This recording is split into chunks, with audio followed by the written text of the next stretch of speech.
Most of the time, we are obsessed with more. We want more beats per hour, higher water resistance, and dials so complicated they look like flight instruments. We chase these spec monsters that could survive a moon landing or a 300-meter deep sea dive. But let's be honest, most of us are just diving into a desk at the office. But then there are times when you want a proper dress watch. You want something slim, something sharp, something that whispers luxury. And that's when I stumbled upon this. Presenting the Raymond Weil Toccata.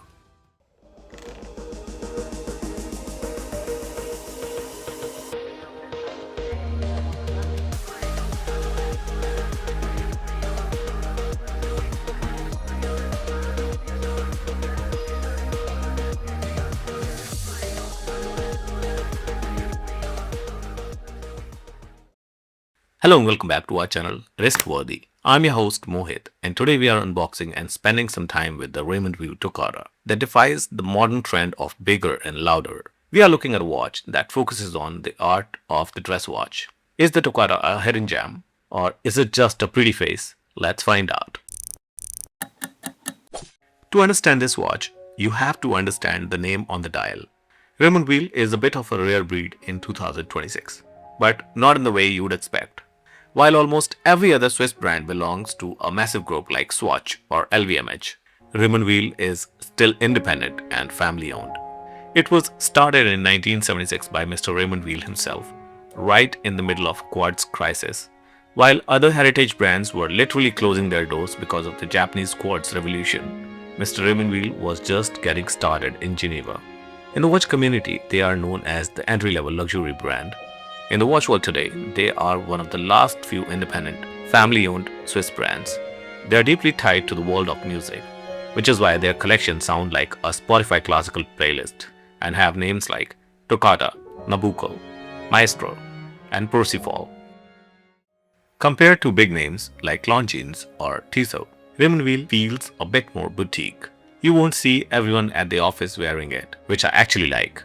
In the watch community, Raymond Weil often sits in a tough spot. They are often compared to Maurice Lacroix and Frederic Constant, while Maurice Lacroix feels much more young and hip thanks to their Acon series. Raymond Weil is the brand for the person who wants to stay away from the crowd. On Reddit, you'll see people call them underrated or overpriced at retail. But everyone agrees on one thing: their finishing is surprisingly high-end. Now let's quickly check the dimensions.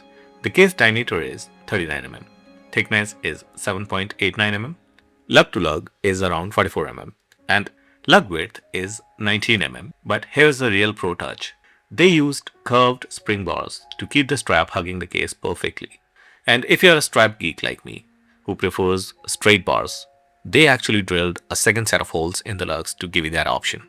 That is some serious attention to detail, although finding a replacement strap might give you a headache. The official retail price is 92,000 Indian rupees, roughly 1,000 US dollars. You can often find these at authorized retailers like Athos or online for a better deal. If you can get this for under 65,000 Indian rupees, it's a great deal. The watch comes in a variety of colors and shapes, and honestly, it feels like every watch in this lineup is trying to be better than the other. The case is crafted from 316L stainless steel, and the polish is top-notch. It's all mirror finish. The bezel is fixed and incredibly thin, which makes the dial look much larger than 39 mm. The watch is 50-meter water resistant. The crown is a push and pull type with the RW logo on it. Since this is a quartz movement, you are only going to touch this crown once in every few months to adjust the date. The case back is a solid snap-on style, which helps keep that profile so skinny. It comes in a brown calf leather strap with a crocodile style pattern. Out of the box, it was a little stiff, but it breaks in after a day of use. The buckle matches the case and has Raymond Weil written on it. Inside, we have a Swiss quartz movement from ETA. Now, don't let the word quartz fool you into thinking it's basic.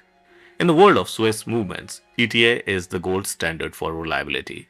For a grab-and-go dress watch, quartz is actually the superior choice. We've got flat sapphire crystal here.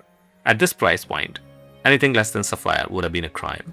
The dial is where the Tokata wins hearts. It's a silver-white sunray finish that changes from bright pearl to a deep champagne depending on the light. There is no second hand. At first I thought, wait, is it even working? But then you realize how peaceful it is. just the hour and minute hands doing their thing. The indices are applied and they are rose gold PVD plated, just like the hour and minute hands. The watch lacks the lume. The date window at 3 o'clock is small and unobtrusive and framed perfectly to match the indices. And the dial feels very open and calm as the text is very minimal. If you want to compare it, you can compare it with the Citizen Serato. The Citizen is thinner and has eco-drive tech, but the Raymond wheel feels like a luxury object. The polish on the watch and the Swiss-made branding gives it a weight in social setting that Citizen just doesn't get. Now let's be real for a second. No watch is perfect, and here are the pros and cons. Now that we have gone through every aspect of the watch, it's time to try this on and find out if it is wrist-worthy or not. I've been wearing this Raymond Weil Toccata for a few days now. Wearing this for a full day was a treat. Most of the time, I forgot I even had it on. It slides under a shirt sleeve effortlessly. It just disappears. No weight, no bulk, no edges poking anywhere. I wore it to a dinner, and the way the rose gold hand catch the light under warm restaurant lamps, man, it looks expensive. I did find myself glancing at it to see if it is still running. Now, here comes the final question. Is it for you? If you are a spechead who only cares about mechanical movements and 1000-meter water resistance, move along. This isn't for you. But if you want a reliable, beautiful, ultra-slim dress watch that feels high-end without being a cliche, this Tokata is a winner. It's simple and very well put together. So, is it wrist-worthy? Well, if you're looking for a tool watch, clearly no. If you want a daily beater, maybe. But if you're looking for a dedicated dress watch that you can wear for the next 20 years without it ever going out of style, then yes. The price is a bit steep, I'll admit that. But you're paying for the Swiss-made stamp and the family-owned heritage. In a world of smartwatches and giant chronographs, this Tokata is a breath of fresh air. It's simple, thin, and beautiful. If you can find it on sale, grab it. You won't regret how it feels on your wrist. In conclusion, the Raymond Weil Toccata is for the person who appreciates the quiet side of luxury. It's not a powerhouse, I get that, but it's a style icon in its own right. For me, it definitely earns its spot on the wrist-worthy list for anyone needing a solid dress watch. This watch is for the person who has reached peak minimalism. It's a very confident watch.